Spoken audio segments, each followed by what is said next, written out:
అండి, మీ పేరు? నా పేరు వెంకటేశ్వరరావు. ఏం చేస్తుంటారండి? నేను రిటైర్డ్ ఎంప్లాయీ. ఎలా ఉంది? ఎంతమంది పిల్లలండి? అబ్బాయి అమ్మాయి. సెటిల్డా? చదువు నిత్యావసర వస్తువులన్నీ ఎలా ఉన్నాయండి ధరలు? ఇప్పుడు ప్రస్తుతం అంతా పర్వాలా, కూరగాయలు తక్కువగా ఉన్నాయి.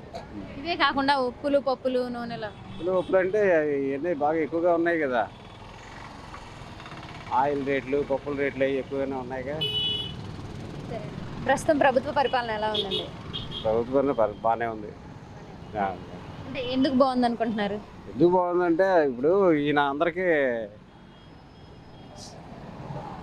సంక్షేమ పథకాలు ఇస్తున్నారు. పథకాలు బాగా చూస్తున్నాడు. మరి ఈ సంక్షేమ పథకాలు ఇచ్చేసి జనాలను సోమరిపోతులు చేస్తున్నారు అంటున్నారు కదండి. ఏమండి, ఇప్పుడు ఒక ప్రభుత్వం ఉందనుకోండి, కార్పొరేట్ వాళ్ళకే సపోర్ట్ చేస్తుంది. వీళ్ళేమో అందరినీ కాస్త పేద పెక్కి అంతా అందరినీ తల రూపాయి ఇచ్చి ఆదుకుంటుంది. అది మరి సంక్షేమ పథకాలు ఇస్తున్నారు కానీ సంక్షేమ పథకాలు ఇచ్చేసి రాష్ట్రాన్ని అప్పుల పాలు చేశాడు ఈ ముఖ్యమంత్రి అని అంటున్నారు. లేదు, అందరూ చేస్తున్నారు. అప్పులు లేకుండా ఏది సాగదు కదా. అంటే ఇంతకుముందు చేసిన అప్పులు ఇప్పుడు అప్పులు కంపేర్ చేస్తే అవే ఎక్కువగా వీటికన్నా. అప్పుడు కూడా అంటే ఈయన పథకాలు ఇచ్చేది ఏముంది, మా ప్రభుత్వంలో మేము ఇంతకంటే మంచి పథకాలే ఇచ్చాము, కాకపోతే పేర్లు మార్చి ఈయన ఇస్తున్నాడు అంటున్నారు. మరి గత ప్రభుత్వంలో అంటే మీకున్న అనుభవంలో ఈ పథకాలన్నీ ఉన్నాయండి?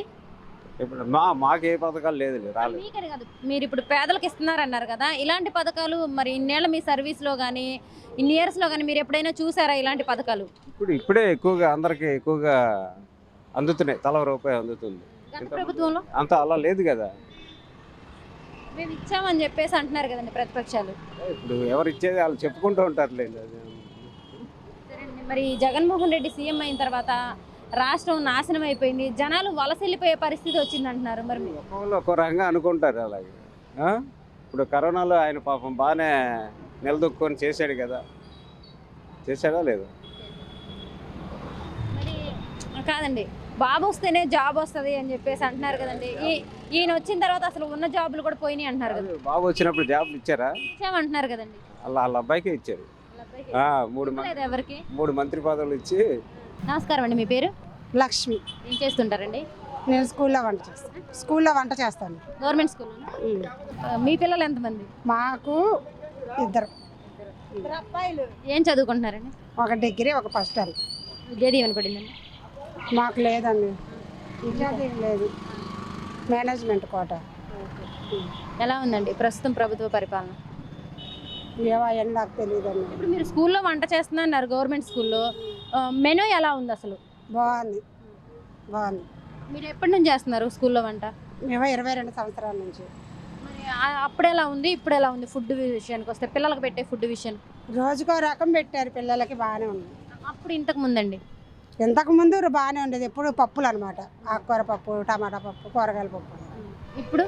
ఇప్పుడు ఏంటంటే బిర్యానీ, పులిహోర, కిచిడి, సాంబార్ పోతాయి. మరి స్కూల్లో అంటే స్కూల్స్ బాగా డెవలప్ చేశారంటున్నారు, మీరు ఎలా స్కూల్లోనే వర్క్ చేస్తున్నారు కాబట్టి స్కూల్స్ బాగా డెవలప్ అయినాయండి? చేస్తున్నారు, పూర్తి అవ్వలేదు కానీ చేస్తున్నారు. అంటే పిల్లల యూనిఫామ్ విషయంలో కానీ అంటే అన్నిట్లో బాగా డెవలప్ అయ్యారండి. యూనిఫామ్ బాగుంది అసలు, చక్కగా. అంటే పిల్లలు కూడా చాలా నీట్గా స్కూల్స్కి వస్తున్నారు. రాకపోతే అసలు మా హెచ్ఎం గారు ఊరుకోరు, అసలు ఊరుకోరు. మరి ఇంగ్లీష్ మీడియం చెప్తున్నారు అన్నారు, అసలు మీ స్కూల్లో ఇంగ్లీష్ మీడియం? తెలుగు మీడియం లేదు మాకు, ఇంగ్లీష్ మీడియం. పిల్లలకి ఫుడ్ బాగోపోయినా సరే వెంటనే యాక్షన్ తీసుకుంటున్నారు అంటారు. మామూలుగా తీసుకోరండి, మా హెచ్ఎం గారు అయితే నన్ను కొట్టేస్తారు కూడా. అంటే పిల్లల విషయానికి వచ్చి అంటే పేదవాళ్ళే ఎక్కువ వస్తారు గవర్నమెంట్ స్కూల్స్కి, వాళ్ళందరికీ బాగుందండి ఇప్పుడు? బాగుందండి.